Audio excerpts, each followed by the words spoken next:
Hello and welcome, my name is Charlie Roscoe, and if you've been racing the third daily online sports mode race since the 1.10 patch came out, then you might have noticed a significant change that Polyphony has made to the tyre wear and fuel burn. And if you're anything like me, you didn't notice before you entered the first race and may have reacted something like this. Please refuel.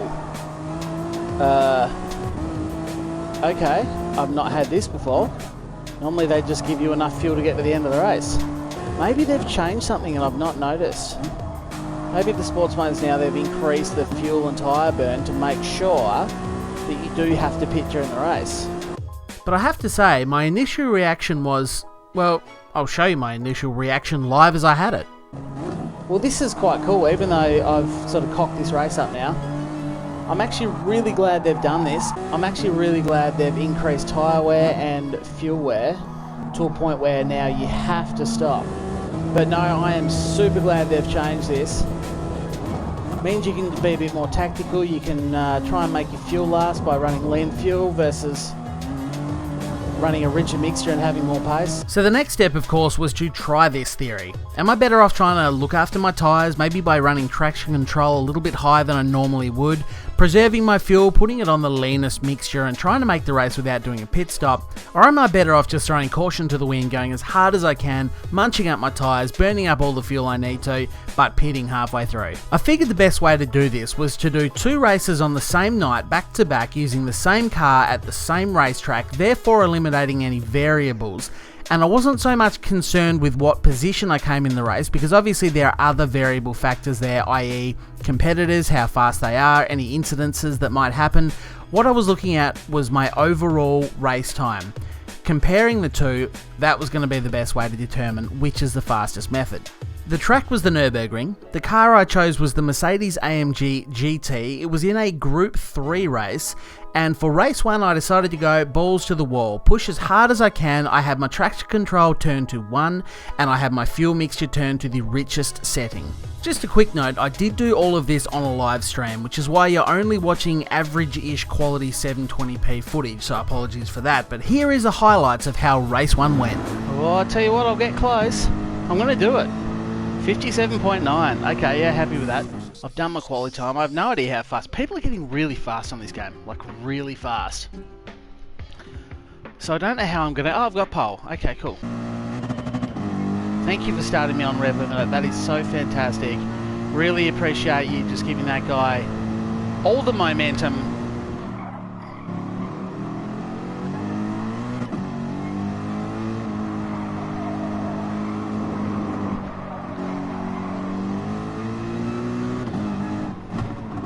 So once I get somewhere where I'm not instantly going to crash, I'll go through and check my fuel. It should be on the richest mixture. Traction control's only on 1, so it's going to hurt. I'm on, that's max power I believe, isn't it? Please correct me if it's not. At least I've got a nice lead over Yaki, but the problem is he going to be one of the pit stoppers? Because you're going to want a bigger gap than that.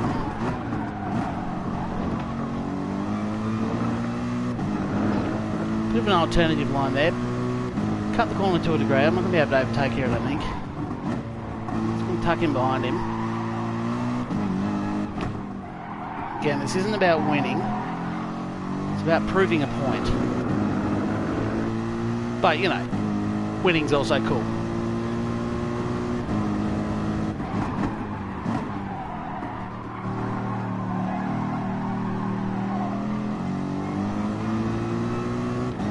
There's the pass. Come on, tuck in behind me, big fella. You got this.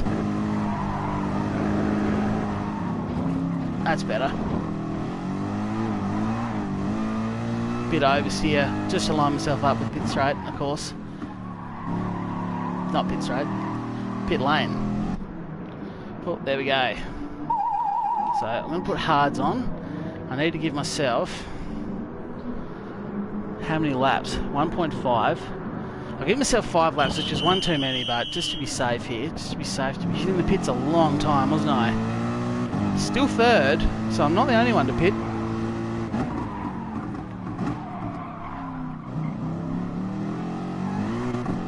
The question is 10.5 seconds behind. It seems like a big bridge to gap. Oh, they're pitting. They're in the pits.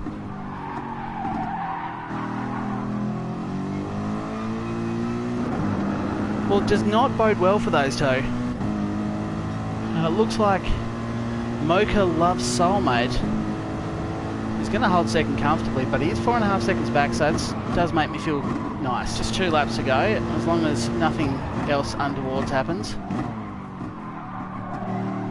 I'd like to think I can come home fairly strong from here. That was very late. That was not ideal. Okay, now I'm in strife. That has not gone well. Oh, that guy though. That guy's gone wide.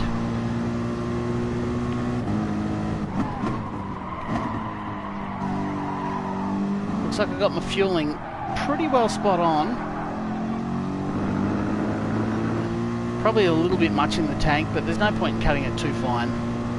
I'd rather cross with half a litre too much than half a litre not enough. Right, so 20 minutes and 33 seconds, 0.042. It wasn't a perfect race by any means. I did make a few mistakes along the way, but by and large I think it's a fairly accurate representation of the kind of race time I can expect whilst taking a pit stop. But it was time to move on to race 2, where the intention from the beginning was to run the fuel on the leanest mixture for the whole race. Of course, if I saw that I was going to have a little bit of leftover fuel, then I could turn it up here and there for a boost of power on the straights or what have you, but for the most part I'd run it on the leanest mixture. I also turned my traction control up to 3, reason being it really actually does help protect your rear tyres a lot the higher you have it. It does affect your pace a little bit out of the turns, but it's worth running to help protect the tyres. Now, with all of that in mind, it does mean that I'm going to be slow at the start of the race, and I was a bit concerned, given that I started from pole position, that I was going to be at risk of everybody trying to take risky manoeuvres to get past me. I knew it was going to be a fairly substantial risk, and it turned out to be just as risky as I thought. Here's the highlights from race 2. I'm on maximum leanage. Here we go. And I'll remember this time to shift straight to second. Double shifted up. Not a good racer. Swamped by that guy. Whee, there's some contact. It's okay. Didn't cost me much time. We'll see who has the last laugh. Oh, here comes a massive dive bomb. He's made it stick. What are you doing out there, Mr. 666, son? I don't want to be in this situation anymore. There's more contact from him. Just overtake me under power, mate.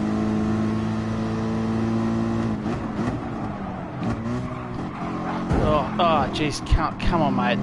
I'm on the outside, and I get the down arrow there. That's what I was worried about. I'm stuck back with the people who are racing for sheep stations. I just want to get on with my race. I just want to stay out of trouble. So, I reckon I'm going to have to do some lift and coast as well. The key here is that fuel gauge. You can see down the bottom there. Look at the pace difference. 2 more down the inside. Oh, jeez. Oh, God. Oh, for Christ's sakes. And a penalty. An SRFS already, but I could be wrong. There we go. Go around the outside of me, mate. Just go, and then just go. I don't want to... Oh, for Christ's sake, thank you for cutting in front of me and slamming the brakes on. This race is going to be disastrous for my SR. Might even have to shut... Yeah, so keeping an eye on that fuel gauge. Obviously, I don't want it to be over halfway at half race distance. So really, I'm racing that fuel gauge. Okay.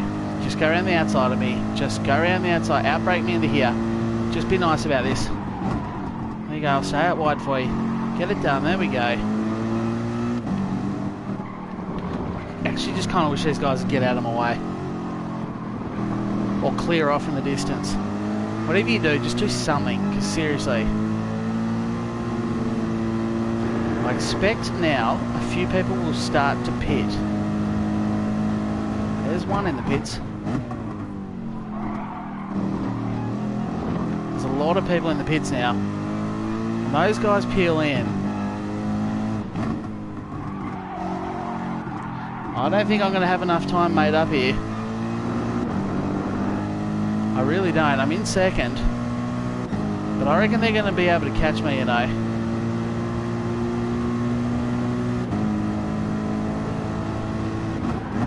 Yep, this is not going well. Because my problem is he's now fueled to the end and has tyres. My backs are really good though. Traction control really looks after your rear tyres. It's actually the fronts that's going to bring me unstuck, I reckon. Well, he's out. He's officially out of the pit, so he is... No, he's not. Yeah, he is. So...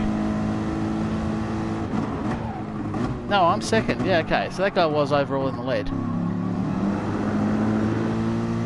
Still got 1.8 seconds over Grunder though. I wonder if he's starting to struggle with tyres himself. Just pushing too hard. Trying to catch me. 0.6. Not liking it.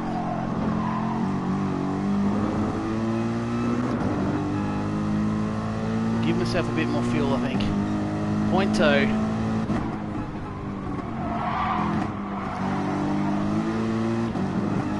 Just got nothing to fight with, no tyres, no fuel.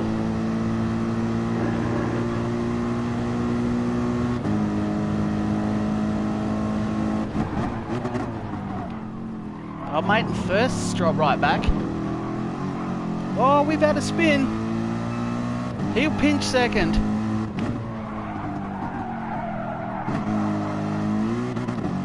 Okay, now give us some fuel. Give us all the fuel to the line. And he's grabbed second. No, he's grabbed third. What happened there? Wasn't I in second? I did get a little bit distracted at the end of the race there because I think I might have caught someone doing a sneaky glitch to get me on the line, but that's not what we're here for. We're here to discuss the overall race times, which in race 1 was 20 minutes and 33 seconds. In race 2, it was 20 minutes and 37 seconds. I was actually 4.2 seconds slower in race 2, even though I didn't pit. On top of that, I was also exposed to a lot more risk because starting at the front of the field and being so much slower with my fuel turned down, it meant that everyone was faster than me on the straights. They were all diving up the inside. I was getting involved in incidences that I shouldn't have been anywhere near.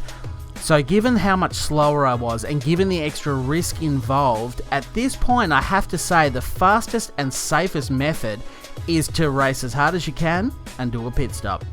Now the results here are not definitive. Of course, things could vary depending on which car you choose or which track you're at, so further testing is almost certainly needed. But I'll let you take from these results what you will. Now I know this video is a little bit longer than I would have liked, so if you're still watching at this point, I do thank you for joining me, and thank you to everyone who joined me during this stream as well. If you have enjoyed the video, a like is always appreciated, and of course make sure you hit subscribe to see future videos or maybe even catch a future live stream. I will be doing more of these tests at different racetracks using different cars, see if we can come up with a more definitive result. But nonetheless, thank you very much for joining me, thank you for watching, and I'll talk to you all next time. Bye for now.